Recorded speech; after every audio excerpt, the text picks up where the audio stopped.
What is up, everybody? My name is Nick, joined once again by my co-host Matt. Matt, what time does the show start every day? 9:04, baby, 9:04. We're glad to be here. No, it doesn't. Gonna be a great show. Nick, is that It's a pink 9 o'clock. sweatshirt? Yeah, rocking the pink, bro. You rock it. You do Yeah. rock it. Yeah. I will say. I know. People were messaging me at 9:02 saying I don't think the live is working. And that's my fault. Okay. My Yeah. fault for wanting a little bit more beauty sleep. All right. Nick's out here posting thirst traps on Twitter. I'm trying to compete. All right. So Real. Someone's got to do it. All right. We got NFL today. Pretty excited. Can't be worse than yesterday. 2-4 yesterday. 0-4 to start. 2-0 to end. So some might say I'm getting hot. Some might say. some might say you're heating up. Some might say I'm heating up. But college football, what do you expect? Some bad plays on my part, but some bad luck as well. That's just how it goes. Got hooked once, some other things. But nonetheless, we move on to the NFL slate. Yeah, I got you covered. 10-3 run on NFL. I'm gonna very excited. I'm on 1-0 run on the NFL. If you want to count, do recent. Go Washington. We're on an 11-3 run. Guys, please like and retweet the podcast page. Retweet, blah blah blah blah blah blah on Twitter. It's a beautiful Sunday morning. Just want to pop in and just do one more thing, just to get one more retweet in. Usually people do this. No, I'm gonna leave it alone. Listen, I went to Devil's home opener and they suck. So there's that. I'm still kind of trying to figure that out, that whole thing out. All right. So if you can just bear with me, that would be great. But we're good. All right, there we go.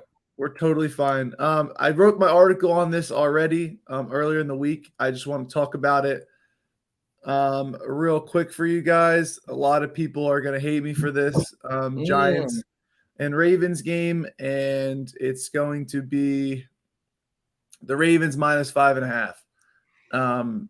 You guys can hate on this all you want. Say, oh, well, they're 4-1 at home, blah, blah, blah. Listen, all right, we have Lamar Jackson coming to town.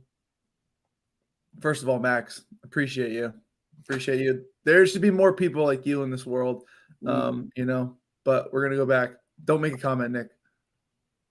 Don't make a comment. I saw that lip turn. Sure. We're not going to talk about it. Sure. The problem with the Giants is that they really haven't played anybody unless you count the Packers, who I think are worse than in years past in London. So honestly, it doesn't count with those London games in my eyes.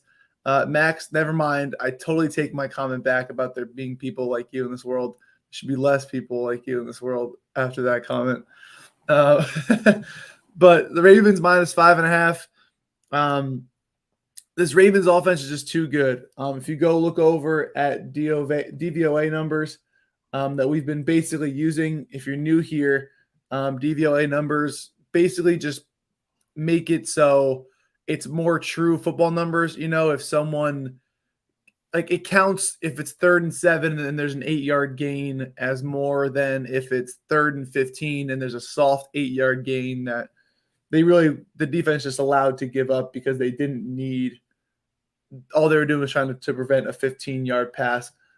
So when you look at the Ravens offense, it's the second best passing offense, 13th best rushing offense. The problem with them is that they've been getting out early and then kind of blowing games. Ravens first half system play, I love it at a good number. I'm going to play the full game just in case it takes a little longer. I trust them to win by, honestly, 10. So, but Matt, what's a good number? I would say 3. Anything over 3, I wouldn't take. I think it was 3 last time I checked. I'd rather take a 5.5 full game than a 3 at half, just because I'd rather not push.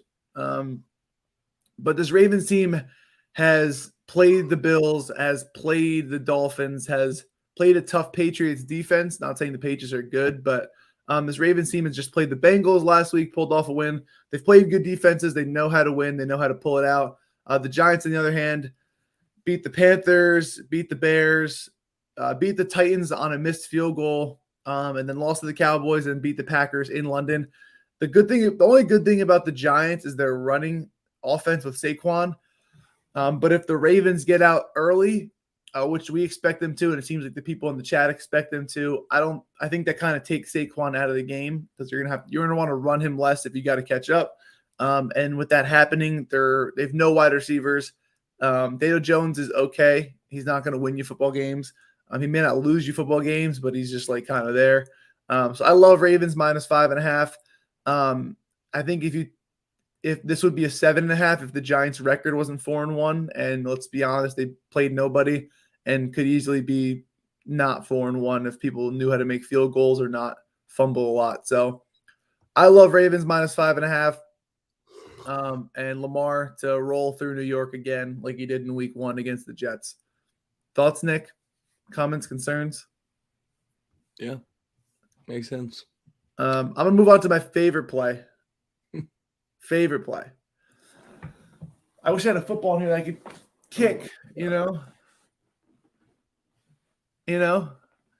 I have nothing in here that I could kick. But Evan McPherson, over 1.5 field goals. You know what this game is? And there's a fun play on FanDuel that I want to tell you guys to play and then like brag about it if it hits, So both Garrett, my man Garrett knows what's up. Mark, meet Garrett. Be more like Garrett. Be more like Garrett, Mark. All right. But Evan McPherson, over 1.5 field goals. So he's hit this in 4 of his last 5. The one time he didn't hit this was against the Ravens last week where they went for it on 4th down and didn't get it. So he probably would have attempted another one, but that's not really the angle on this game. The angle on this game is the Bengals and the Saints are the top 2 teams in fantasy points allowed to kickers. And both teams have allowed the opposing kicker to get over 1.5 field goals every game. So if you pick the opposing kicker to eat both these teams, the Bengals and the Saints, they're 10-0 to over 1.5 field goals. The reason why I chose McPherson is that he's a better kicker in my mind than Will Lutz on the Saints. And also the Saints lead the league in 40 to 49-yard field goals made at 7, which means the shorter field goals are what the Saints are allowing. Of the 13 field goals they're allowing, of the 16 field goals they're allowing, 13 are less than 50 yards. And that's what we want to attack here. I don't want to hope and pray that McPherson crushes a 50-yarder. I mean, he definitely can, which makes this play a little better. But, most likely based on these stats, we're going to see at least 1, maybe 2 less than 50-yarders. It's in a dome, so there's not a lot of weather. I absolutely love this play. I think we could first half cash this, maybe even first 2 drives cash this, if we're being honest. My favorite play of the day. I do play all my units the same, though, so keep that in mind. But if you're looking for one, I know people ask me all the time. I don't really say I ever have one, but this would probably be my favorite play of the day. Nick, do you hate kickers? Are they people? Do you like the play? I'm just trying to figure out life at this point. Still waking up, just figuring out life. I don't give a damn who is, who does what as long as they win money. I'm really trying to figure out. All right, new segment, guys. Help Nick set his fantasy lineup. Brand new segment. It's very exciting. It's where you help Nick set his fantasy lineup. I have Deion Jackson.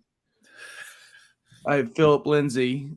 This is mainly because I have Jonathan Taylor and he's out. Picked up those 2 guys. I also have DeAndre Swift on the bench who has a bye week and is hurt.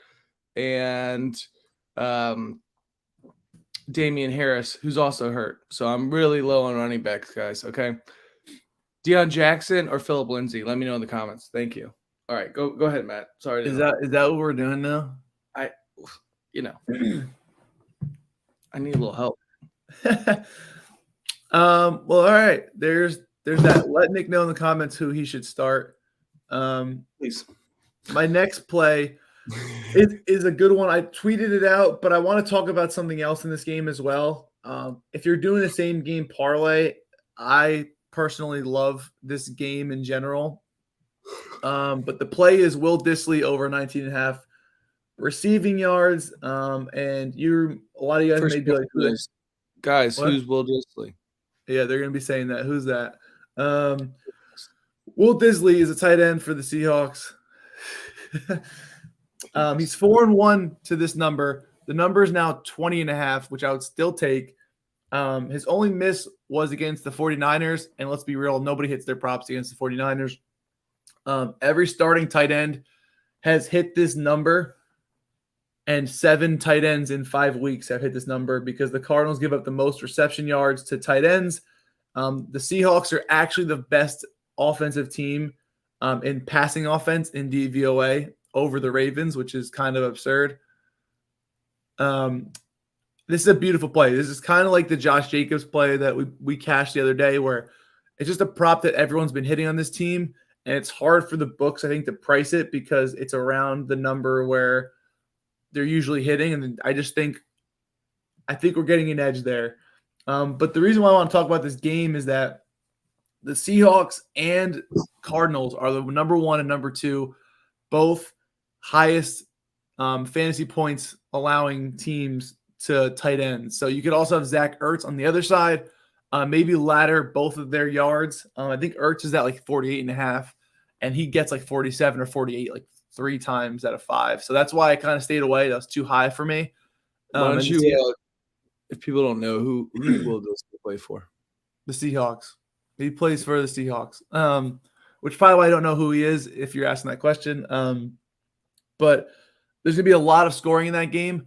One fun play I want to do, this isn't going to count, but I'm going to type it out. It's plus 700, and it is going to be – I don't know if you guys can do this.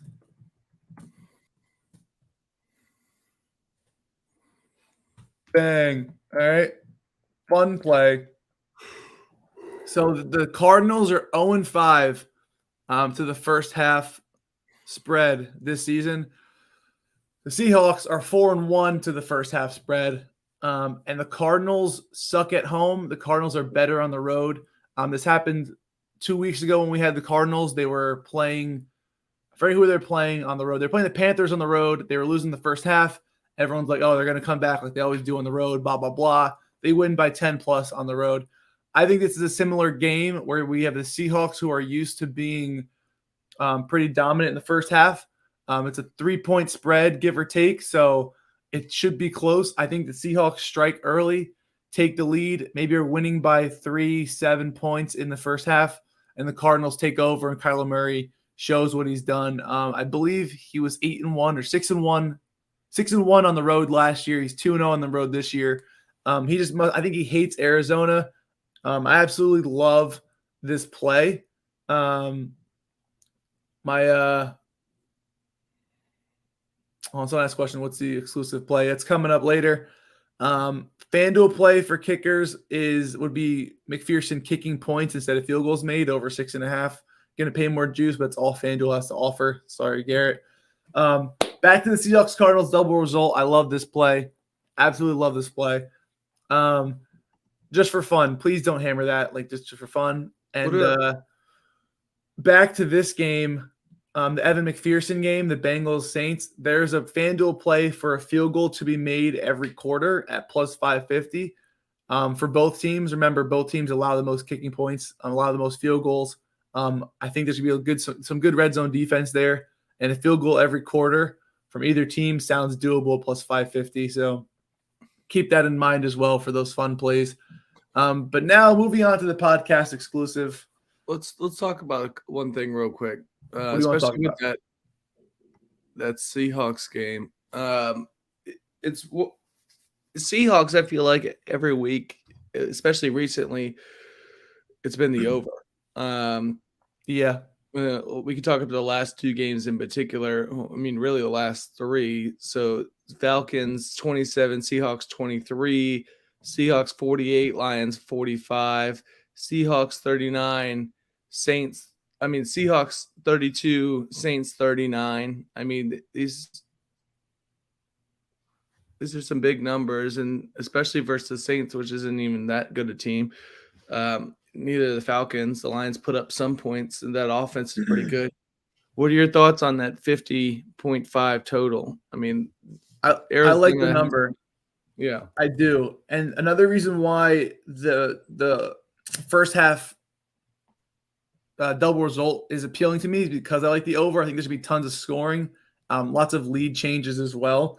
I wouldn't do that with like a low total of like 30 where it's going to be tough for a team to be kind of winning. I kind of like the fact there's going to be explosive scoring and both passing defenses, which is why I said as a good angle to switch to an over. The reason why I like the same game parlay for that game, like I said, that I'm going to probably make later on, is that the Seahawks are 31st in passing defense DVOA, and they're number one offense. So offensively, they've played some bad teams, but this is a bad defense too. They're the first best number one passing offense team with the 31st, so second worst defense. So they allow a ton of passing yards, but they also gain it on the offensive side. And the Cardinals are the 27th worst passing defense. So both teams allow a ton of yards to tight ends, yards to wide receivers. And I think it's a great spot for an over, honestly. Yeah, that's exactly what I'm thinking. Nonetheless, there's two other. I really want to talk about the Bills and the Chiefs game soon, and the Dallas and Eagles game because everybody's gonna be talking about it. Well, so, let's do the podcast exclusive. It's on one of those games you said, and we can talk about it after. And that is going to be Devin Singletary over 21.5 receiving yards. Who does Devin Singletary play for, Matt? The Bills.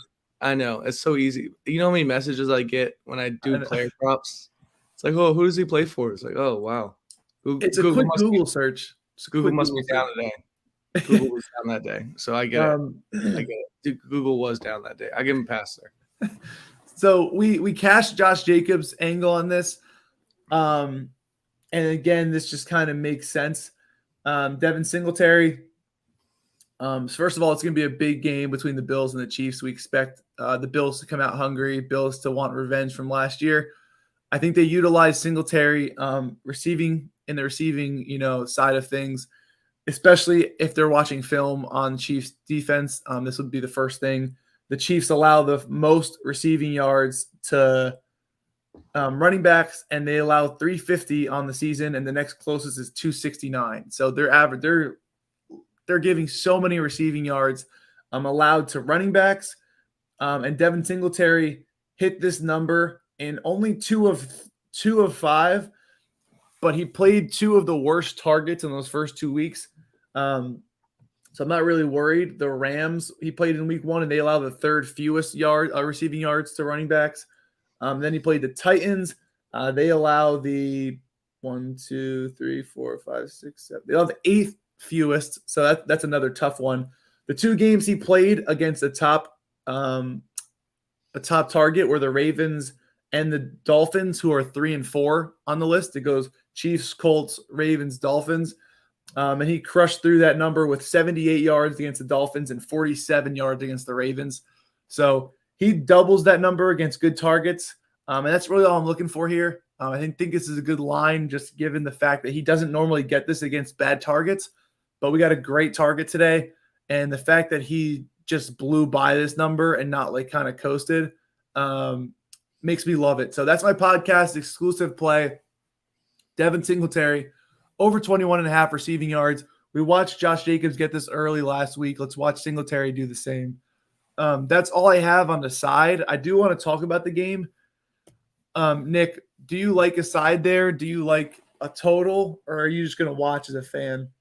Well, real quick, I'm trying to make a podcast parlay with your picks, some stuff we talked about. Is McPherson on FanDuel. Yeah, it'd probably be kicking points. Usually what they offer. I don't see shit. Let me see. It should be under kicker props somewhere. Nonetheless, they actually don't even have it up. AJJ, you have no idea, sir. You have no idea the questions that we get. Everybody's got to start somewhere, but you probably should have a basic knowledge if you're trying to bet at least how the sport works and who the players are. But pass at the same time. You got your casuals in there, so no worries. Matt, I will pay you $20 right now if you can guess my Starbucks order. Go. Caramel macchiato. No. Pumpkin spice latte. No, close. It's like a cinnamon dos leches, blah blah blah blah blah. That's not dos leches, but you couldn't even name your Starbucks order. Didn't order it, so we're good.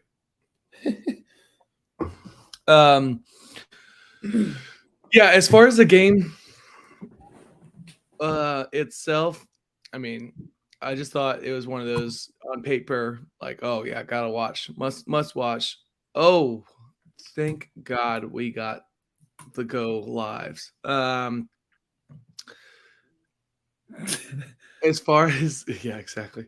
As far as the game itself, it looks beautiful. Real quick, do you have a side that you want to be on? Because I kind of just want to be the opposite of you. So just tell me what side you want to be on. I just think the Chiefs are so good. I like the Bills. I like the Bills. Thank you. That made it easy. I get the appeal on the Bills. I really do. Revenge game, blah blah blah. Mm-hmm. You give me the Chiefs at home as plus money. It's just almost hard to not take it against any team. And that's like a sword like I would just be willing to die on at the price. When you phrase it like that, you're right. I get both sides. You could probably live bet. You could probably bet the Chiefs, and then if they score early and see the Bills at plus money, just bet them, and you win either way. Yeah, because I definitely see a lead change somewhere.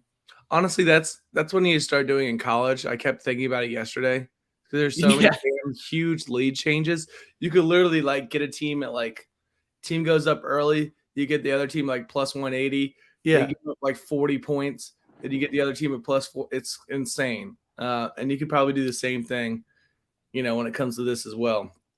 When you phrase it like that, hey, whenever I can get the Chiefs at home as underdogs, it makes me sound stupid saying I want to take the Bills. I mean, I see both angles. Like I see the reasoning for the Bills as well. Like, I wouldn't be shocked if the Bills won by 20. I wouldn't be shocked if the Chiefs won by 20. I wouldn't be shocked if this came down to the wire. Like, there's just so many, I don't know. I mean, the line's 2.5, right? Still 2.5. Yeah. Yeah, I mean, I wouldn't want to touch this game either. It's basically you just flip a coin or you just live bet it as far as like the side. But this let's talk about this Eagles-Dallas game. Is Dak Prescott coming back? I haven't even checked. Because I keep hearing he's a limited participant. Is he coming back? I have no idea. I don't even care. He's not expected to play. Okay, cool. That's what I figured based off the line. Thoughts on this Eagles? Yeah, I'm going to pick the Cowboys. Defense looking good. I think I might sprinkle the money line just because you get a divisional primetime dog, and they're undefeated. I fade every undefeated team just because. How does that work? What? How's that working so far? I didn't do it yet, but like later on, if a team goes like 5-0, 6-0, 7-0, you're gonna want to wait in that first loss. I just think primetime divisional, like yeah, I get the 6.5, but money line. Ooh. That was just like a sprinkle at plus. Like I would probably buy a half point to 7, maybe sprinkle the money line just because. Wouldn't you think it's? Wouldn't you think it's? Didn't you see FanDuel doing all that Eagles first loss bet when the Eagles get their first loss? Have you seen that? No, I know what you're talking about. The market they Yeah. usually do. Is it? Does that just change? I'm assuming that just changes automatically to the money line play for that week. Yeah. So far if as every week it advances, they'll just go to whatever the money line is. Yeah, that'd be awesome if they didn't even pay attention. But I don't think this is the week that Dallas wins. I mean, you're at Eagles, number one, primetime game at Eagles. It is hostile as it could ever be. That team is obviously undefeated. Without their starting, you're going without your starting QB. Now Cooper Rush has been playing really well, not giving up the ball, which is like the main thing I would say that's important for him to do is continue to hold on to the ball and just limit turnovers and let the defense really, keep you in games, it seems like. But it's just, the nice story is over. I think the Eagles are too powerful all over the place. I mean, I get it. The Eagles are definitely the better team. The 6.5 is something you can talk about, but I don't. Yeah, come on. I just think that, and being an NFC East fan, these are tough games. These are just tough games. Even the Giants Cowboys one was tough earlier. And you have two teams. The Cowboys look. I mean, listen. If you're looking at straight DVOA numbers, they have the Bills is the best team, Eagles the second ranked team, Ravens, Bucks, 49ers, and number 6 is Dallas. So Dallas is high up there, especially on these advanced analytics. Defensively, the Eagles defense is rock solid. They're 5th in DVOA. The Dallas is 6th. If Dallas can put some type of offense, it's that Pollard-Zeke tandem that I just love. I think Pollard's amazing. I think CeeDee Lamb can have a big day. It's just one of those things like primetime divisional. It's going to be close, or you'd assume it's close. And I would take the points. I'd like it more if the Cowboys were home, but I'm not going to bet the game. But I wouldn't be surprised if the Cowboys just stole it. As far as points, I'm fine with that. I just really like this Eagles team. It's hard for me to say as well. But as far as a team and how everybody's playing, it's, I don't see much weaknesses throughout.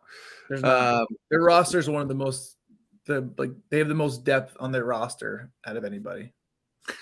Speaking of that, podcast parlay, I made it up on the fly. It's Matt's plays plus the over 50.5, minus the kicking, which is his best play, but I don't see it on FanDuel. Give me a plus 1,068. I'll be betting that today and just putting That's down. Nice. Yeah, those 4 I plays. like that. Anything else that you have for today, Matt, or anything you can think of that we need to brush over? I'm gonna have a. Just now waking up, so it sounds right. I'm gonna have a big FanDuel parlay, probably the same game parlay on the Seahawks Cardinals game, and I will have an article up for the Eagles Cowboys as well, just to see if I like a spot or a same game parlay, as I always do for a primetime game. So stay on the lookout for that. Have fun, cash those bets. 10-3 NFL run, 11-3 between Nick and I. So make sure to tail these bets. Let's have a great Sunday and enjoy yourselves. Bet responsibly, guys. We will see you again on Thursday. Deuces.